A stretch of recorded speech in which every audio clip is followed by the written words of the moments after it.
Peddapalli Congress MP గడ్డం వంశీకృష్ణ పట్ల జిల్లా యంత్రాంగం ప్రోటోకాల్ను విస్మరిస్తోందన్నారు పార్టీ సీనియర్ నాయకులు సజ్జాద్, బండారి సునీల్.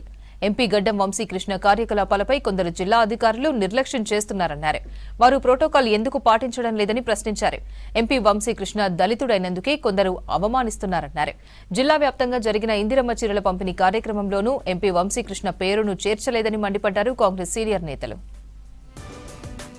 ఇందిరమ్మ సమరాల్లో చీరల పంపిణీ కార్యక్రమంలో అన్ని జాగాల ప్రోటోకాల్ పాటిస్తున్నారు, అన్ని జాగాలు చేస్తారు. కానీ పెద్దపల్లి వచ్చే వరకు మా గౌరవనీయులైన ఎంపీ గారికి ప్రోటోకాల్ ఇన్ఫర్మేషన్ లేదు, ప్రోటోకాల్ లేదు.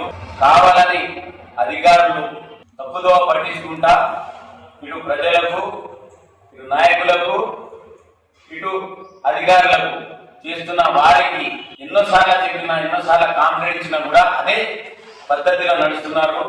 కావున వారికి తగిన గుణపాఠం చెప్పాలని చెప్తామని చెప్పేసి కోరుకుంటూ పత్రిక ప్రకటనలో అది రెండు ఇచ్చారు. అది మొదటి పత్రికలో గౌరవనీయులు స్థానిక ఎంపీ గారి పేరు లేదు.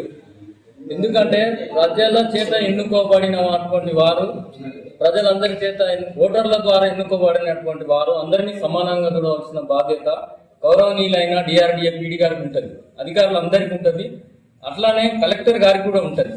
ఇట్లా ఈయన దళితుడైనందువల్లనే వివక్ష చూపిన అనేది మేము ఖచ్చితంగా మీకు తెలియజేస్తాను. నిన్న స్థానిక స్వరూప గార్డెన్లో ఇందిరా మహిళా శక్తి సంబరాల్లో భాగంగా మహిళా శక్తి చీరల పంపిణీ కార్యక్రమానికి జిల్లా అధికార యంత్రాంగం అందరూ ప్రజాప్రతినిధులను ఆహ్వానించారు. ఆ విడుదల చేసిన లేఖలో స్థానిక ఎంపీ అయినటువంటి వంశీకృష్ణ గారి పేరు లేకుండా రిలీజ్ చేయడం వల్ల జిల్లా యంత్రాంగం లోపంతో, జిల్లా యంత్రాంగం అధికార యంత్రాంగం లోపంతో ఈ స్థానిక ప్రజాప్రతినిధుల మధ్య వైరం పెంచే యత్నం చేస్తున్నారు.